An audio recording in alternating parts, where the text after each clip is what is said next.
Welcome to the On Deck podcast. Sorry. Cut.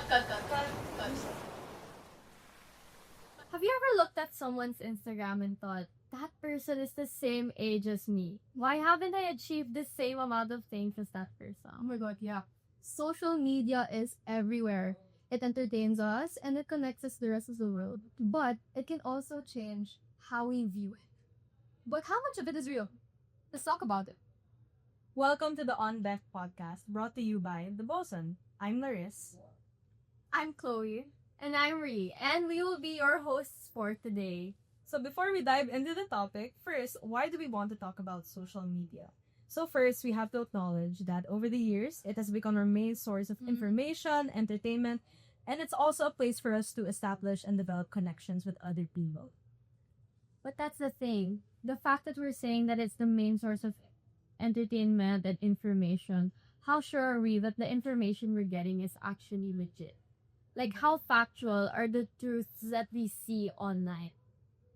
I think it's important to be good netizens also, to not just accept what you're given. Yeah. You have to do proper research on whatever topic you're looking at, whatever topic you're presented also. You can't just be naive on the internet anymore, can you? Exactly. We have to learn how to be resourceful and really depend on different types of mediums as well for information, such as about different social issues. So about that, how do we even view or perceive our everyday reality because of everything that we see on Instagram, Facebook, TikTok, especially. So, the role of social media and how it affects what we view our lives as, I think has been more detrimental to the mental health of the Generation Z ever since the pandemic, most especially. Oh, definitely.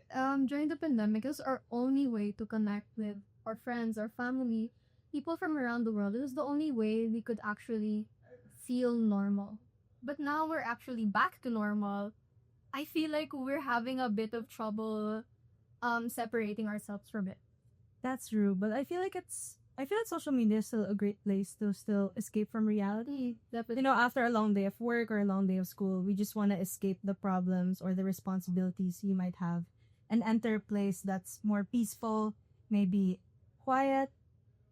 You know how modern technology is like a step into the future. Every year we evolve. Right now we have AI, we have all of these things. But for some reason, it feels like we're also regressing. Because the way we connect with people has become more artificial. It's become more superficial. Like, how much do we really know about each other? Like, we're together every day, but the most that we do is really like each other's posts and comment, oh my god, Slay, you look so good.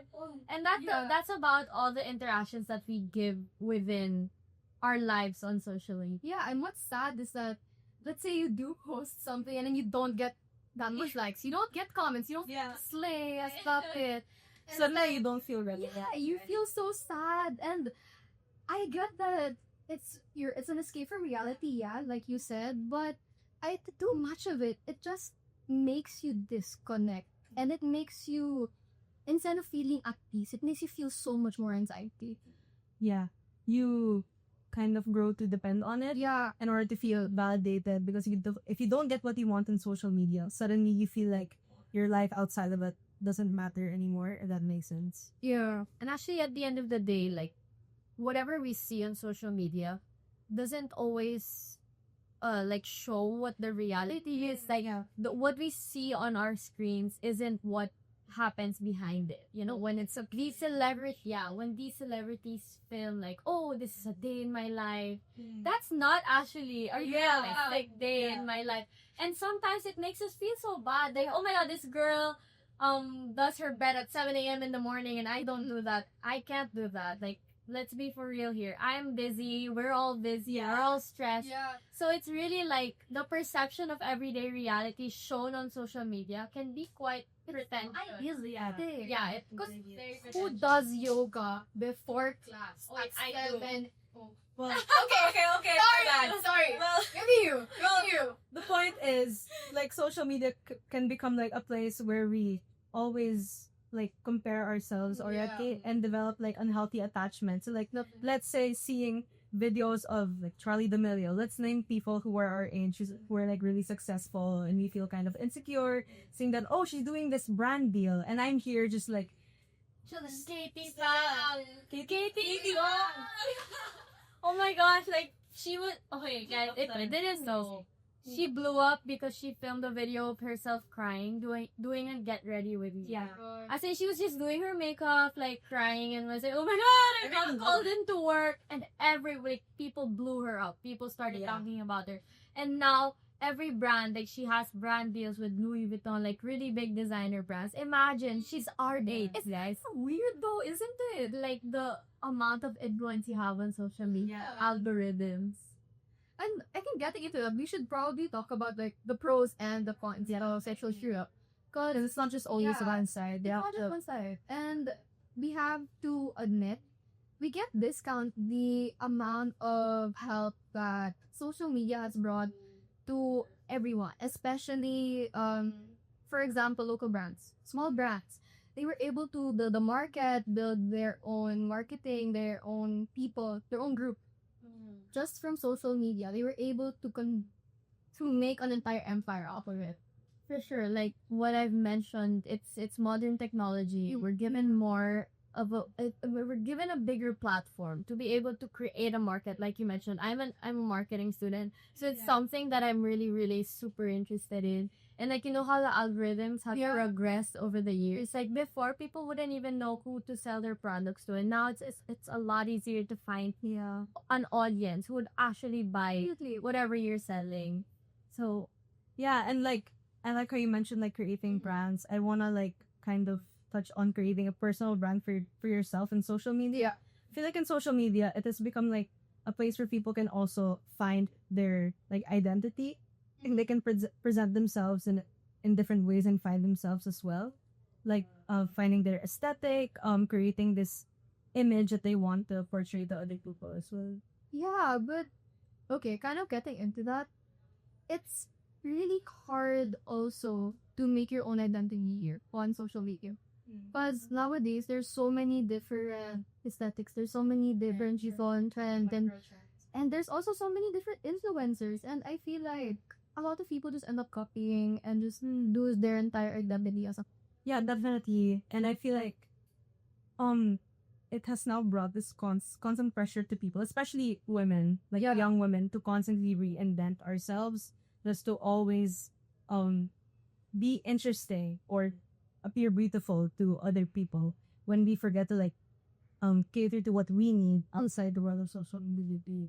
well, while we're on like how women are perceived on social media, I think a positive aspect of being on social media is also the relevance of feminism.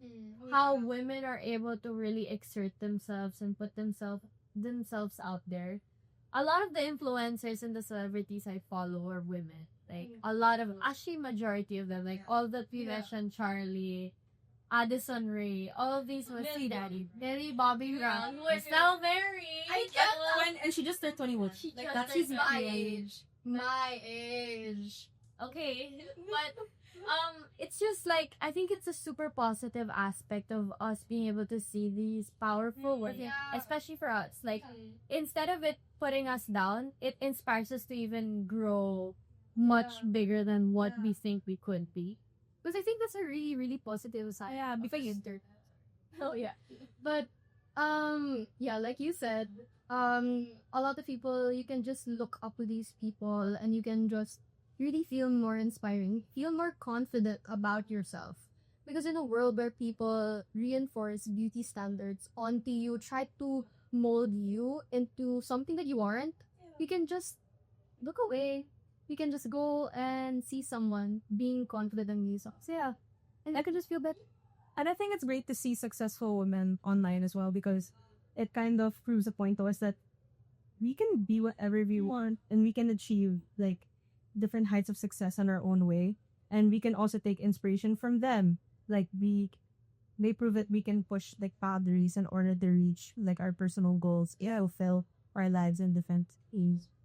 I have another idea. I think a positive and negative aspect is activism. I know it's like a controversial topic. People would say you shouldn't be woke, you shouldn't be like this because it becomes toxic. It leads to cancel culture, and I'm not for cancel culture. I need to support.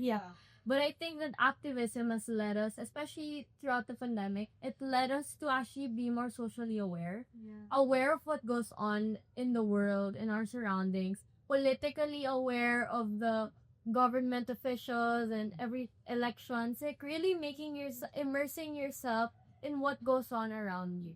And I think that's a super positive aspect as much as there are negative aspects to it. So now we move on to the negative parts of it, the cons, because of course with everything good comes some bad. I feel like a really, really big negative is, as you did mention, like, you consume a lot of positive content on there.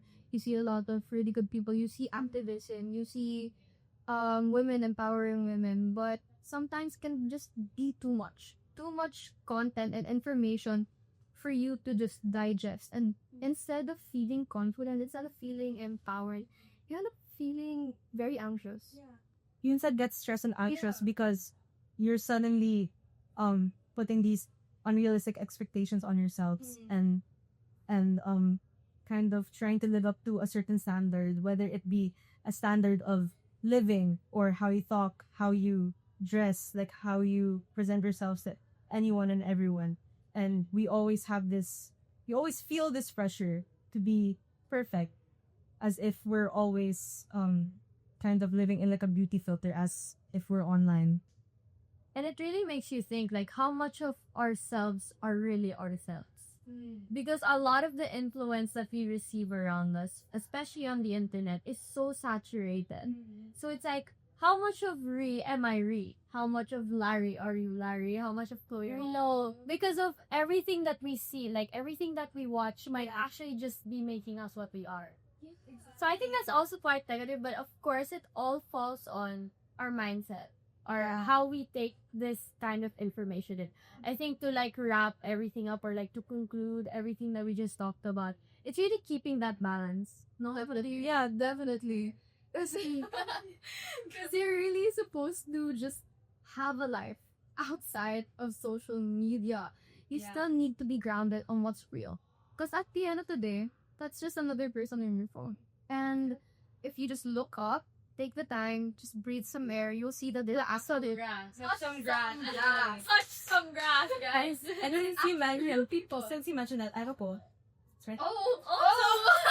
So this quote is by Neil Strauss. I think it's very relevant to our topic. So it says, because it's so easy to medicate our need for self-worth by pandering to followers, likes, and view counts, social media has become the meter of choice for many people who might otherwise channel that energy into books, music, or art, or even into their own web ventures. So what do you guys think on that? I love it. Okay.